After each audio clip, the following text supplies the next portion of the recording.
നമസ്കാരം, chess battles മലയാളത്തിലേക്ക് സ്വാഗതം. നമ്മുടെ ലോക ചാമ്പ്യൻഷിപ്പിലെ രണ്ടാം റൗണ്ടിലെ മത്സരം അവസാനിച്ചിരിക്കുകയാണ്. ഈ ഗെയിമിൽ ഡിംഗ്ലറിൻ വൈറ്റ് സൈഡും ഗുഗേഷ് ബ്ലാക്ക് സൈഡുമാണ് കളിക്കുന്നത്. വൈറ്റ് E4 മുതൽ ഗെയിം സ്റ്റാർട്ട് ചെയ്യുന്നു. ബ്ലാക്ക് E5 മൂവ് ചെയ്യുന്നു. വൈറ്റ് നൈറ്റിനെ F3ലേക്ക് ഡെവലപ്പ് ചെയ്യുന്നു. ബ്ലാക്ക് നൈറ്റിനെ C6ലേക്ക് ഡെവലപ്പ് ചെയ്യുന്നു. വൈറ്റ് ബിഷപ്പിനെ C4ലേക്ക് ഡെവലപ്പ് ചെയ്തുകൊണ്ട് ഇറ്റാലിയൻ ഗെയിം സെലക്ട് ചെയ്യുന്നു. ബ്ലാക്ക് ബിഷപ്പിനെ C5ലേക്ക് ഡെവലപ്പ് ചെയ്യുന്നു.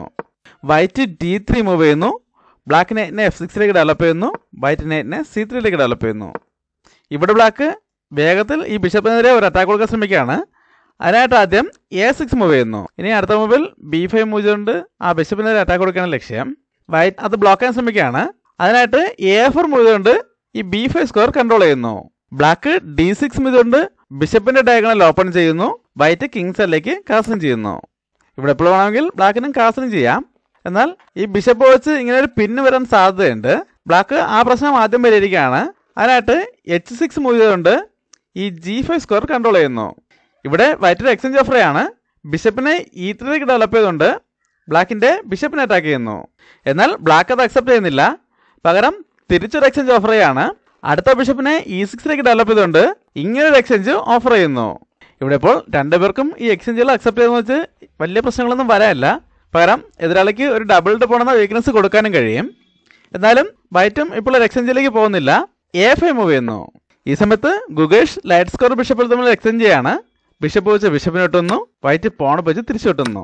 ബ്ലാക്കിന് ഇപ്പോൾ വേണമെങ്കിൽ അടുത്ത ബിഷപ്പുകളെ കൂടെ എക്സ്ചേഞ്ച് ചെയ്തുകൊണ്ട് വീണ്ടും ഒരു ഡബിൾ പോൺ കൊടുക്കാമായിരുന്നു. എന്നാൽ ഇപ്പോൾ അങ്ങനെ ഒരു എക്സ്ചേഞ്ചിലേക്ക് പോകുന്നില്ല. പകരം കാസ്ലിംഗ് ചെയ്യുന്നു. ഈ സമയത്ത് ഡിംഗ്ലറൻ ആ എക്സ്ചേഞ്ചിലേക്ക് പോയാണ്. ബിഷപ്പ് വെച്ച് ബിഷപ്പിന് വെട്ടുന്നു. ബ്ലാക്ക് പോൺ വെച്ച് തിരിച്ചു വെട്ടുന്നു. ഇതോടെ D5 ഓപ്പൺ ആയിട്ടുണ്ട്. എന്നാൽ വൈറ്റ് ഇപ്പോൾ ക്വീനുകൾ തമ്മിൽ എക്സ്ചേഞ്ച് ചെയ്യാനോ അല്ലെങ്കിൽ ക്വീനെ അറ്റാക്കിൽ നിന്നും മാറ്റാനോ ശ്രമിക്കുന്നില്ല. പകരം B3 മൂവ് ചെയ്യുന്നു. ഇവിടെ ഗുഗേഷ് ആ പ്രധാനപ്പെട്ട എക്സ്ചേഞ്ചിലേക്ക് പോവുകയാണ്. ക്വീന് വെച്ച് ക്വീനെ ഇട്ടുന്നു.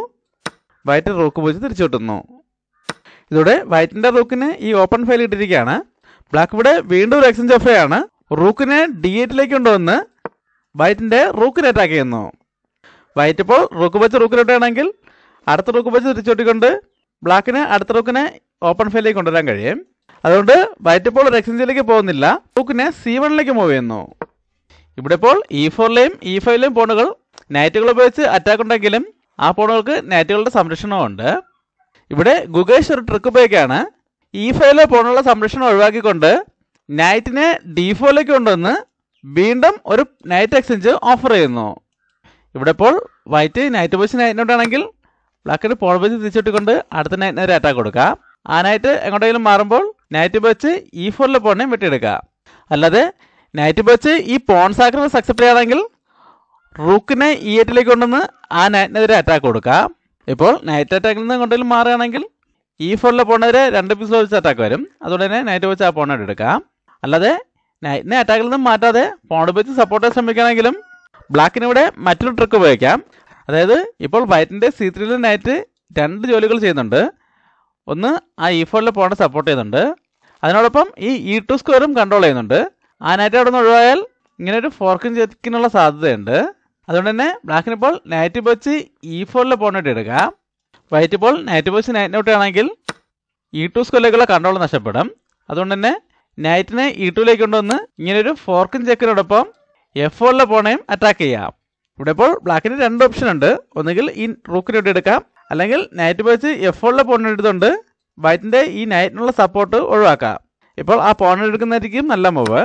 ഇതോടെ ബ്ലാക്കിന് നഷ്ടപ്പെട്ട നൈറ്റിനെ തിരിച്ചെടുക്കാനും കഴിയും. നമുക്കിനി ഗെയിമിലേക്ക് വരാം.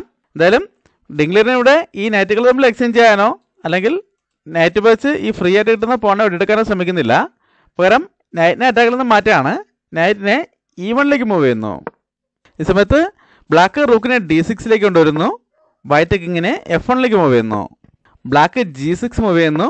വൈറ്റ് റൂക്കിനെ D1ലേക്ക് കൊണ്ടുവരുന്നു. ബ്ലാക്ക് റൂക്കിനെ D8ലേക്ക് കൊണ്ടുവരുന്നു. വൈറ്റ് F3 മൂവ് ചെയ്യുന്നു. ബ്ലാക്ക് കിങ്ങിനെ G7ലേക്ക് മൂവ് ചെയ്യുന്നു. വൈറ്റ് കിങ്ങിനെ F2ലേക്ക് മൂവ് ചെയ്യുന്നു.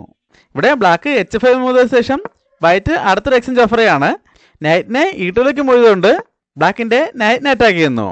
എന്നാൽ ബ്ലാക്ക് അത് അക്സെപ്റ്റ് ചെയ്യുന്നില്ല.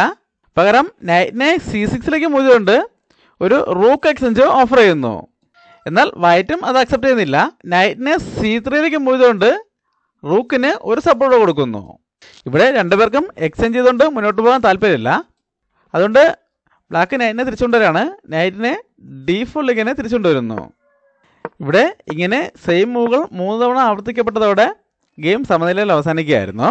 നമ്മൾ ഈ 3-fold റെപ്പിറ്റേഷൻ എന്ന സമനില നിയമത്തെക്കുറിച്ച് വളരെ വിശദമായിട്ടൊരു വീഡിയോ മുമ്പ് ചെയ്തിരുന്നു. അത് കണ്ടിട്ടില്ലാത്തവർ കാണാൻ ശ്രമിക്കുക. പിന്നെ നമ്മുടെ ഒരു സുഹൃത്ത് കമൻറ്റ് ചെയ്തിരുന്നു, ഗീവ് അവേക്ക് ആർക്കും പ്രൈസ് ഒന്നും കിട്ടുന്നില്ല, വെറുതെ നടത്തുന്നതേ ഉള്ളൂ എന്ന്. എന്നാൽ അങ്ങനെയല്ല, നമ്മൾ എല്ലാവർക്കും പ്രൈസ് കൊടുക്കുന്നുണ്ട്.